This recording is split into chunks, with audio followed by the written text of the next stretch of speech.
Hi, I'm Lorraine Moller of the Lydiard Foundation. And I'm Dixon from the KiDSMARATHON Foundation. You know, Arthur Lydiard always used to say, champions are everywhere. You just have to train them correctly. And you and I have both been at the top of our field in track and marathons and road racing, just about cross country. And when I was growing up and in my club, I was not the fastest runner by any means. Was that the same for you? No, it wasn't. I mean, rugby is our national game in New Zealand, and I wanted to be a rugby player, but because I was actually quite fast, but the ball would never come out to me, and I thought, this is boring. And then I played field hockey and soccer and basketball, but I wasn't fulfilled with anything. And then I realized that I actually liked running because I was in control. I could do whatever I wanted. And I think the fun of running, and I remember at elementary school, I was the 100-yard champion. You were? The 100-yard champion. I was the fastest boy in the school. And then as I moved into middle school and into high school, by that stage I joined the run club. And my running club was formed in 1896, so I wasn't doing anything different or anything new. So it was because I loved to run with all my other friends, and just in my age group we had over 130 kids, and so every now and again we would have a race, and I would sometimes finish in the top 10 or the top 12, and then we would have a handicap race, and I could win that. A handicap race. We should explain what a handicap race is. Yeah. So they'd take your time, and they'd make so-and-so start 10 yards back and somebody 20 yards back, or they would have a timing system and they would be clicking off the seconds, and they'd say, okay, you go. Okay, yes. Next guy go. Yes. Right. So it was a timed handicap race. So, yeah, exactly. And so we realized that, you know, now and again you could get the feel of winning. And, you know, really, it wasn't that important for me to win. You might have got a candy bar for first and first, second or third. Chocolate fish. Yeah, chocolate fish or teddy bear. And if you stayed around long enough, you got one anyway. Yeah. So there really wasn't, what was the purpose of going out there and trying to run your fastest? There really wasn't anything to gain from it. What it was having fun, running with your friends. Oh yes, but Rod, I wanted to beat everybody. I was very competitive, you know. I had at a young age, right? Yeah. Wow. Yeah. Yeah. I mean, I still, you know, I wanted my chocolate fish. And well, that's pretty important. But you know, finishing first was really something that was a thrill for me. Yes. Well, it was good. Perhaps for me, I had a lot of runners who were just so much better than me. And in fact, some of them I thought, I didn't think I could ever beat those guys. Yeah, and so how come you got to the Olympics and they didn't? Well, it was just, I just evolved. I was on this journey, and I think I connected to the journey perhaps better than they did. It wasn't about winning. It wasn't about getting the medal. It was about this journey I was on and the fun I was having. And as I got older, of course, the intensity of the training increased, but I seemed to be prepared for that. I was able to step up to all those challenges. Because you were on a Lydiard system, which is a progressive development. Exactly. So when did you first think that you would go to the Olympics? Well, I dreamed of going to the Olympics because I was fascinated by the books Kings of Distance, and I was fascinated by Alfred Schrubb and the Olympics, and of course Chariots of Fire. I mean, the movie wasn't out then, but certainly those stories, the journey of the Olympics and what it all meant, and that was kind of fascinating. But I never imagined. But in 1968, listening to the Olympics on a radio, the transistor radio. Now that was wireless in those days, but that was a defining moment where I said to all my club mates, I said, that'll be me. I'll go to the Olympics one day. And they all looked at me and they go, you better sit down, because they saw themselves going before I did. Yeah. And so this journey, I think it was my brother who recognized that I was prepared to stand up and say, I'll do what it takes to go. Yeah. Isn't it wonderful too that you had an older brother that could foster that in you? And he didn't go to the Olympics, but he helped you to realize the dream, and very, very unselfishly. Yeah, well, at that age, 17, 18, he was the champion. He was the best runner. He was, he encouraged, as we are, you know my 3 favorite words, learn by doing. So he encouraged me to go with him on runs. He encouraged me to do things with him, to experience the joy and the challenge of these things. I remember as a young boy, I wanted to climb that big oak tree, and he said, you can do that. And he led the way. We went up to the top. I sat at the top and I was amazed. And then I looked down and he was halfway back down. And I said, how do I get down? And he said, you figure it out. So of course I stayed up there for another hour trying to figure out. And then he gave me instructions. Get on the branch that you last got on before where you were, and then follow your pathway down. So all these little moments that John was able to take me through, that it was an experience and a journey. And somehow, I guess, I just had a few more DNA or genetics that allowed me to go to the next level. So were you surprised when you got on the Olympic team for 1972 in Munich? Yes. You were? Yeah. Were you like a surprise?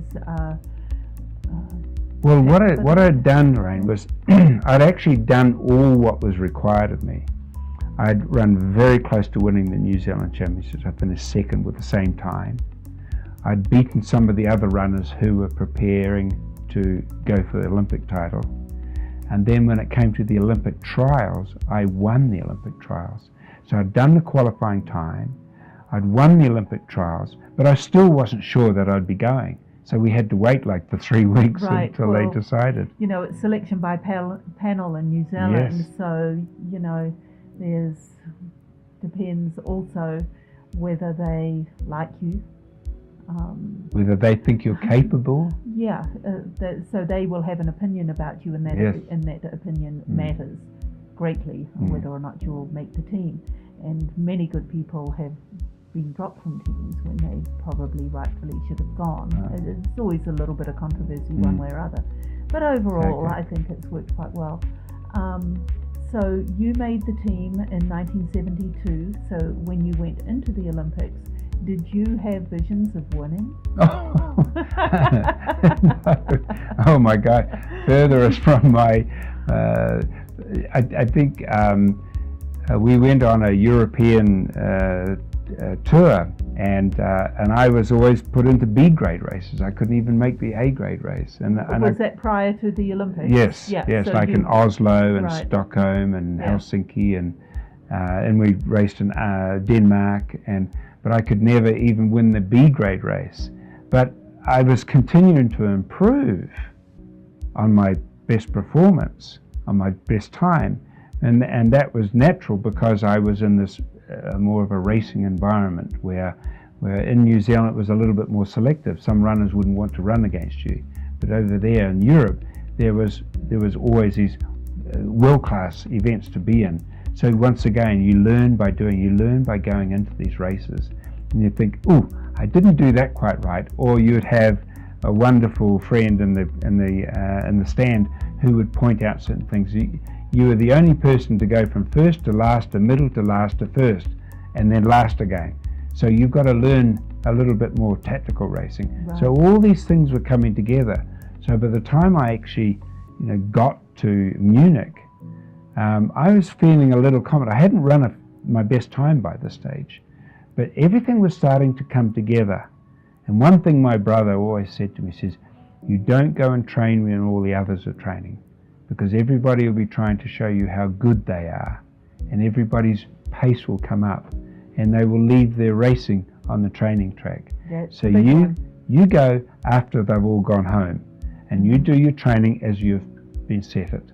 Very, very good. So you were on a Lydiard schedule, on a pyramid schedule, and you had done all the work at home, and you had come into the phase now of racing to get you sharpened Yes. for your peak race. Yes.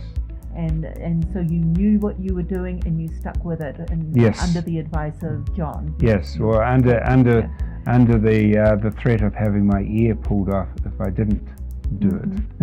John prepared the training and the pyramid, which took me up, and each stage, when I was able to tick it off that I'd reached this point, and I wasn't going to do anything to jeopardize the next stage. So if it meant going out to do a time trial with some of my other friends, as opposed to going for a longer run with the marathon runners, I went out. Yes. And wonderfully, Jack Foster and Dave McKenzie and Terry Manners, who are our marathon runners, took me under their wing because they knew that I was a Lydiard boy and this is what was going to work for me.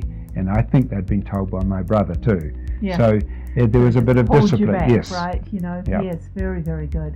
And so tell us when it comes to the 1500 meters in Munich, 1972. Well, I remember getting you get the heat drawer, who was going to be in what races, and they also to rank the runners, and I was ranked number 42 in the world for this event.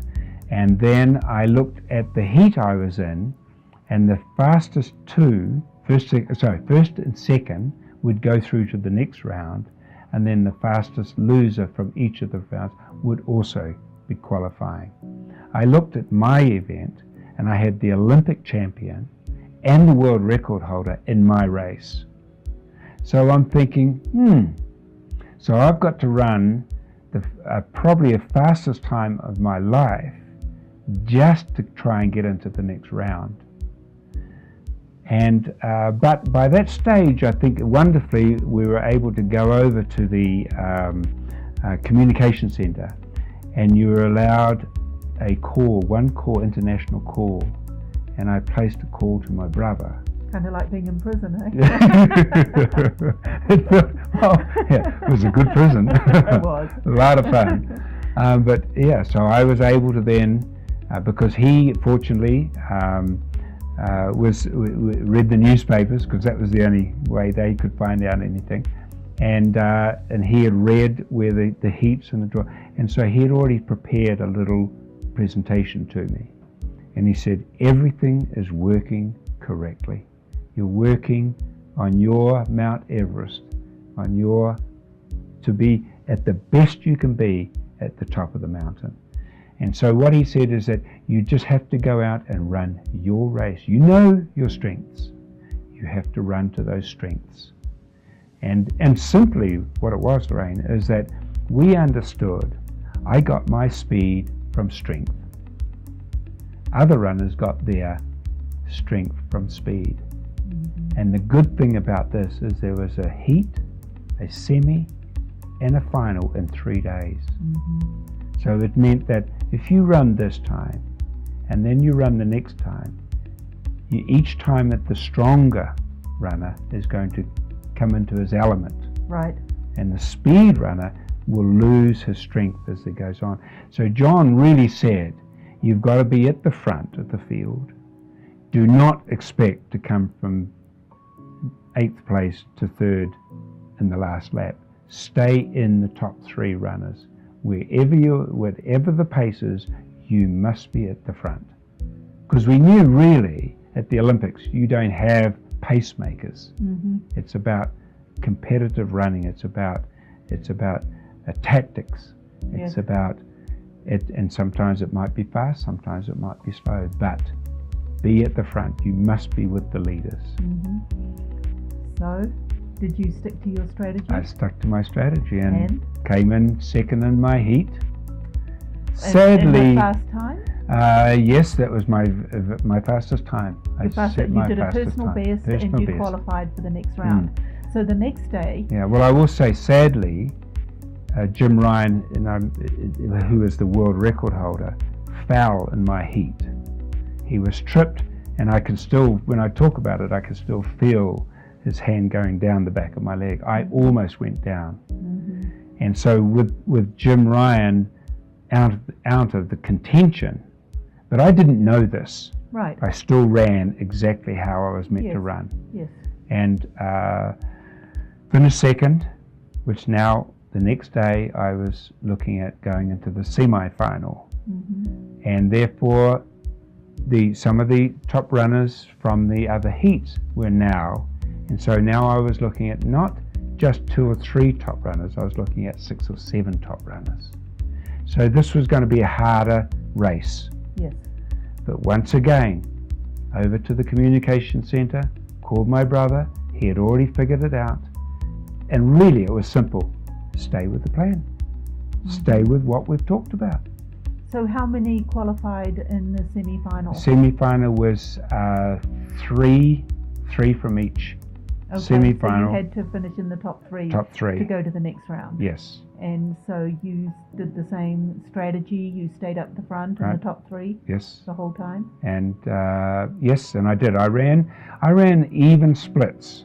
Mm-hmm. Some of the runners were back and they came forward, but I actually stayed very close to the leaders the whole way for that semi-final, and ended up winning my semi-final. Wow. Yeah. And another personal best time. Yes, yes, so that must have been very, very encouraging. Whoa. Exactly. Yeah. And you must feel like, well, even if you don't win a medal, you've got 2 personal bests. I mean, you've already far exceeded. Because I think our goal, John said, our goal is to make the semi-final. And then, of course, and wonderfully, Tony Polhill from New Zealand, my teammate, also got through to the final. So we had 2 New Zealanders. And that was quite special because I remember in 1964, Peter Snow and John Davies making the Olympic final. Yeah. That was pretty cool that we had been able to achieve that too. Yes. So tell us about the final of the 1500 meters. Well, it was once again the same routine, the warm-up track, the same, doing everything that had worked for me in those previous 2 days.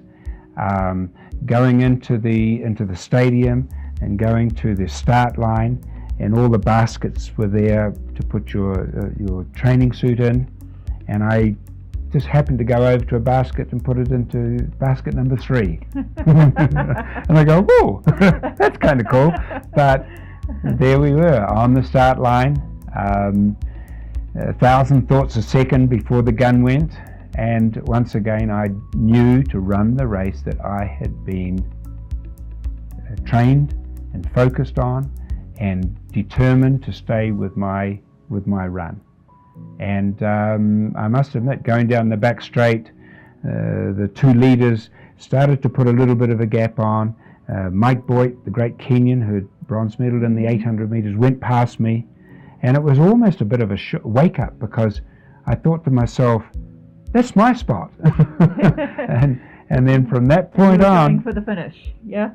I around and strode down the finish line, and I think the media said that I was the happiest bronze medalist they'd ever seen, because that was Dixon in Wonderland. Yes, wonderful. I see you're even a little bit teary thinking about it. Oh, I can get it. It just comes, yeah. Yeah. Yeah, pretty full on. Well, wonderful. I can remember being just a kid and being just so, well, I was a teenager and very keen on my own running, and it was so inspirational to see you win that bronze medal. So thank you very much.